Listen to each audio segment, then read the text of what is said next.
Does NASCAR's next-gen car have an issue with safety? That's the question I think a lot of people are starting to ask. We've had a bit of this sort of simmering under the surface this year. We've had rumors flying everywhere, but this past weekend at Pocono, we got the first definitive proof that, you know what, this isn't going to be just an ironclad car that everyone's going to be okay in every wreck with. And what I'm talking about is Kurt Busch's qualifying crash, where Kurt Busch got up into the outside wall, backed it in, and then smacked the front of his car right after that into the wall. This is a crash that we've seen before. An example in the past you could look at that's like this is Dale Earnhardt Jr. in 2016 at Michigan, where he crashed in a very similar fashion, albeit at a different angle, and ended up getting a concussion that made him miss the entirety of the second half of the 2016 season. And right now, Kurt Busch is concussed. He was subbed out in place for Ty Gibbs in the 45 car, and at the moment of recording this, around 10 o'clock in the morning on Tuesday, it's really unknown if he's going to be for sure to go at the Indianapolis road course. And this isn't the only driver who has had any kind of problems or talked about the way that these cars hit. A lot of drivers have talked about actually how much harder it is to hit. Joey Logano saying that they're the hardest hits that he's ever had as a NASCAR driver.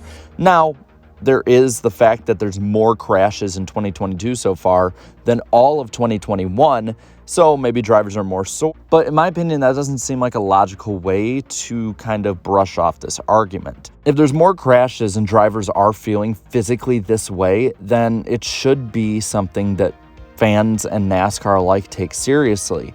Other drivers have talked about having headaches for days on end, which, if I had to say from experience of being hurt, is probably minor concussions. And that's something that if a lot of drivers are openly talking about it, there's probably more of an issue than the narrative is going to let on. Now, you also have to look, for instance, at William Byron's Auto Club crash when he was testing. Rumors flew around about him having a concussion after that as well, and no one really outright killed that rumor. You can talk about the crash test dummy rumor, but that one was shot down a lot of times by a lot of people, and I'm not going to go out and call people liars right away without having anything whatsoever to push back with other than opinions or things like that. And you see, the hits aren't the only things in and of themselves that are an issue as well. Loose wheels have been a huge problem this season, and it's been an ongoing issue all year. I think a lot of us expected that there would be some loose wheel issues just because of going to the single lug. It was going to be different. A lot of these teams have been used to the 5-star pattern of lug nuts, and changing something up like this, even if it might be quote-unquote simpler to do for a lot of people, it's gonna be different just because of the rhythm and having to do it fast. You have now, instead of 12 to 13 second pit stops, you have 8 to 9 to 10 second pit stops for the same changes. So we all knew it would be an issue, but the thing is, it's not going away. You're still seeing tires fly off the cars. You're seeing them go off cars on pit road. You're seeing all of these issues on a nearly weekly or bi-weekly basis. And it's something that I think a lot of fans need to ask about. Because if they're hitting harder and you're having things like wheels, possible projectiles flying off of the cars in front of, well, let's be real, more attended races than years past, you're running up the injury not only of hurting the drivers, but also of hurting the fans. And I also want to give a reason for why this is concerning outside of just the no-duh reason of, yeah, we want to keep drivers, fans, everyone at the track as safe as possible. Obviously, that is a reason why NASCAR, and I do believe they are, should be concerned. But another reason is that the playoffs are coming. Yes, there are people who are desperate and going for wins right now before the playoffs, but when the playoffs start, people get really, really desperate, really, really aggressive. And right now, we have the closest playoff field in years, if not ever. Drivers are going to be desperate as hell to get any advantage whatsoever, and they're going to push every limit, every line, anything possible. And what that's going to lead to, of course, is mistakes. And if these cars are not up to snuff and drivers are just going balls to the wall and don't care, you're going to see people possibly get hurt. Now, racing is inherently dangerous. It's not like this is anything new, but it does seem like NASCAR itself has put the drivers in more precarious situations in the last year or two, and it's probably not going to get better in the almighty chase for entertainment. Now, there's also the big looming fact of fast tracks like Michigan International Speedway, Daytona International Speedway, and the Talladega Superspeedway all being left on the schedule right now. You have 2 super speedways as well as Michigan, which might race like one, but still, even if it doesn't, is going to be faster than pretty much any track we've been to thus far that doesn't restrict power.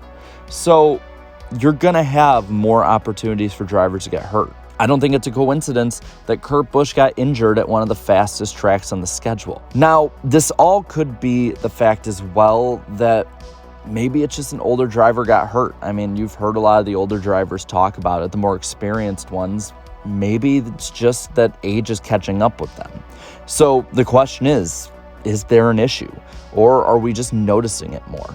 I think to a degree there is. When drivers are saying, though, that they are feeling these hits well after they normally would, that they're getting more headaches, that there are drivers getting hurt like Kurt Busch did. I think it's something that NASCAR needs to look at. They're saying this car doesn't crush as much. You can look back at a lot of the wrecks this year. It's very durable. A lot of times there'll be wrecks that would have obliterated the Gen 6 car, but the next gen can keep going in it.